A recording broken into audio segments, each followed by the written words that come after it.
On lira cette semaine le parachat de Vaïkra. Vaïkra, El Moshe, c'est le troisième livre de la Torah qui parle des sacrifices de manière très générale.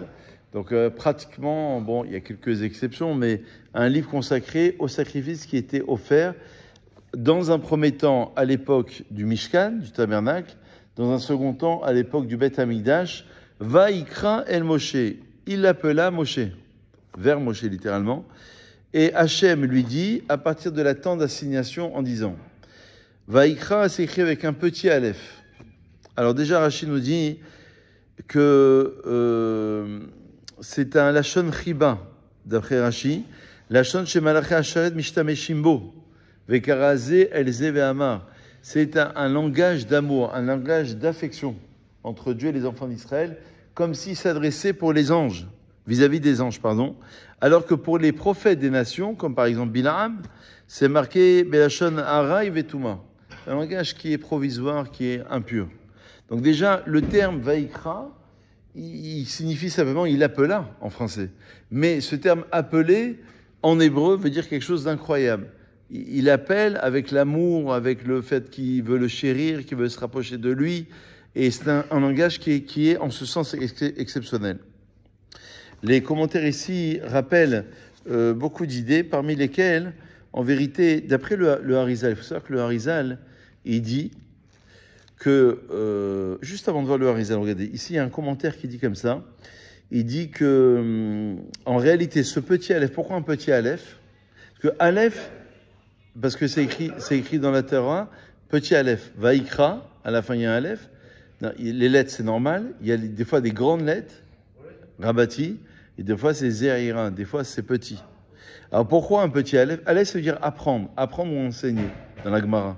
Quand tu veux dire Aleph, d'accord, Aloufecha par exemple, et ben en vérité, ça veut dire soit apprendre, soit enseigner. Alors il dit comme ça, c'est le Rabbi Bounem de Pthitka, il dit comme ça, ce petit Aleph met 7 lettres en relief, comme si elles constituaient un mot à part.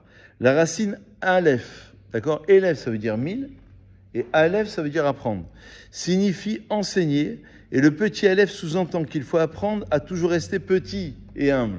Quand tu vas apprendre, enseigner, donc tu vas apprendre aussi, mais quand tu vas enseigner, il faudra le faire en gardant toute l'humilité possible. Ça, c'est ce qu'il enseigne, ça, ce rabbi-là.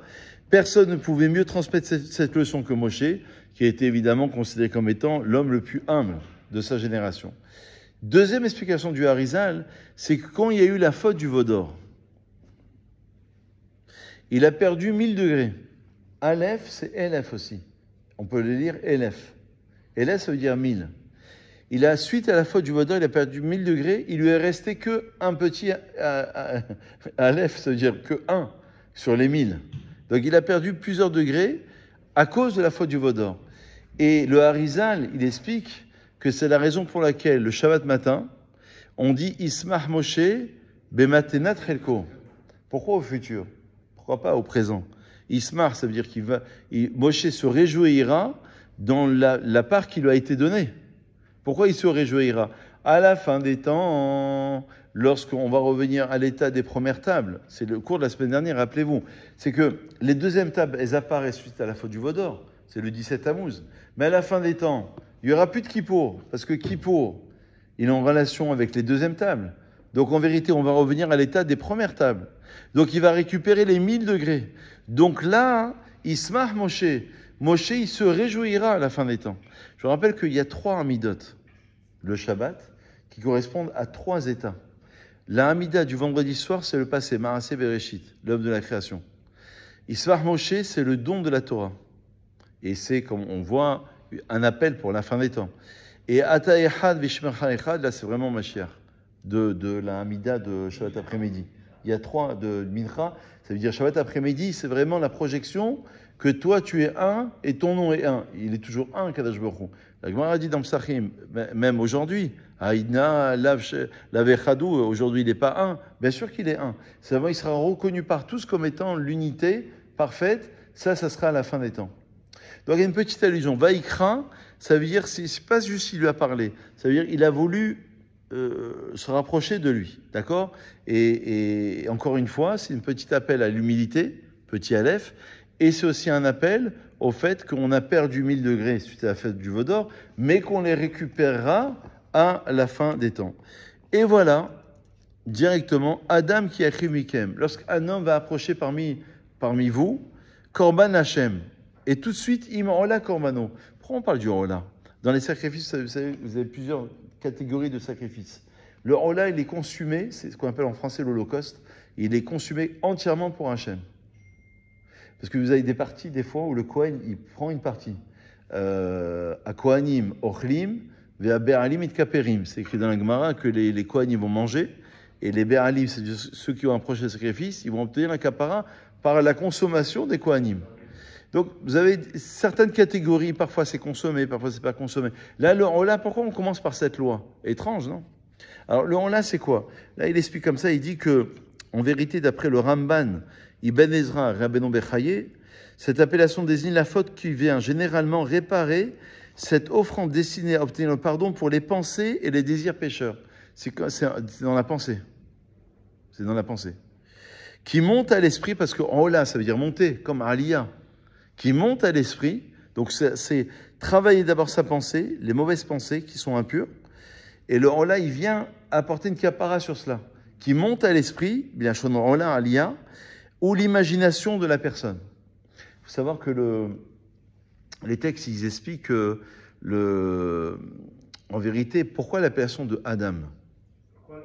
L'appellation de Adam. Adam qui a écrit Mikem. La Gemara dit qu'il y a 4 termes pour désigner un homme. Il y a Gever, Ish, Enosh et Adam. La Gemara dit quelle est l'appellation la plus noble? C'est Adam.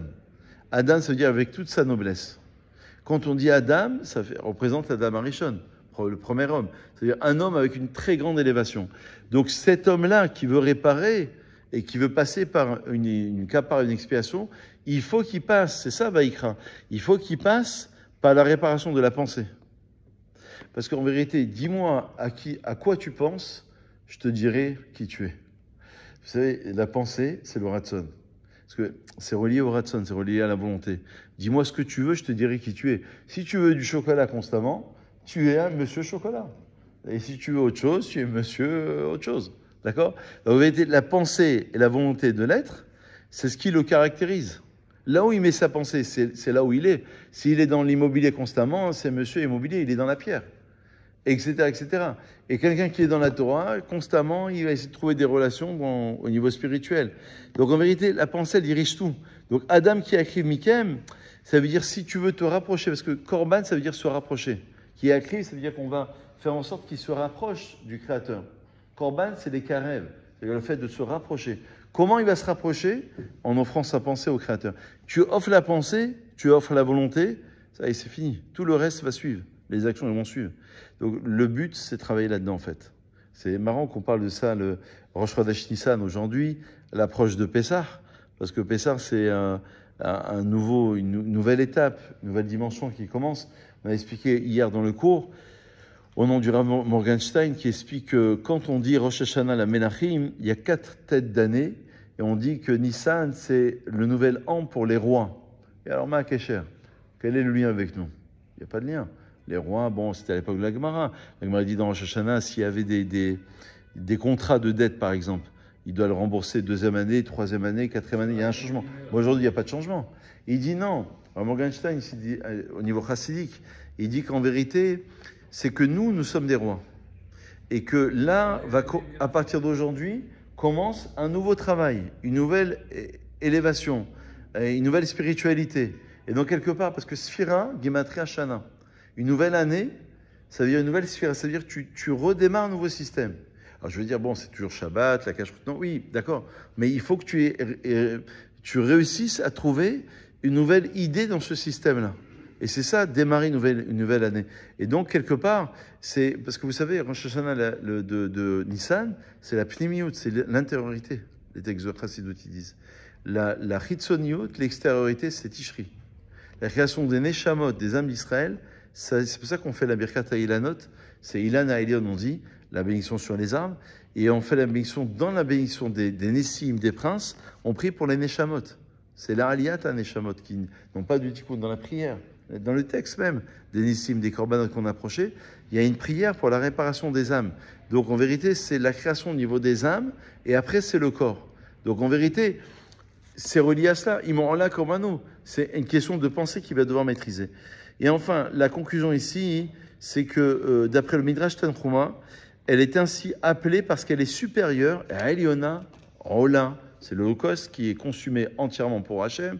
Eliona, ça veut dire qu'elle est supérieure à toutes les autres offrandes, en ceci qu'elle est apportée volontairement et elle est offerte sur l'autel. Ça, c'est en ce sens, c'est... Et donc, ce sacrifice, évidemment dans le sens figuré, Tamim Yakrivenon.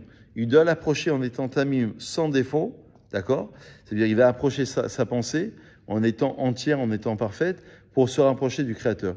Enfin, je conclurai en vous disant simplement que dans les Rishonim, entre le Rambam et le Ramban, il y a une discussion pour savoir quel est le sens du sacrifice. Le Rambam, il dit que c'est suite à l'Avodah Zara, parce qu'il y avait l'Avodah Zara, l'idolâtrie à l'époque, donc il fallait approcher le sacrifice pour contrer l'idée de l'Avodah Zara. D'après le Ramban, pas du tout. Rahmani dit l'inverse. Les sacrifices existaient depuis Adam Arishon, depuis Noach qui va approcher un sacrifice bien avant l'apparition de l'Avodah Zara. Et il dit le but, au nom du Maharal de Prague, il dit qu'en vérité le but c'est de faire monter tout cela, Imola Korbano, vers Akadosh Baruch Hu, minéral, végétal, animal, et l'humain représenté évidemment par le Kohen.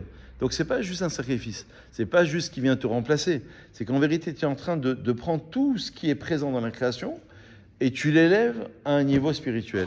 Baruch Adonai Le'olam, amen ve amen.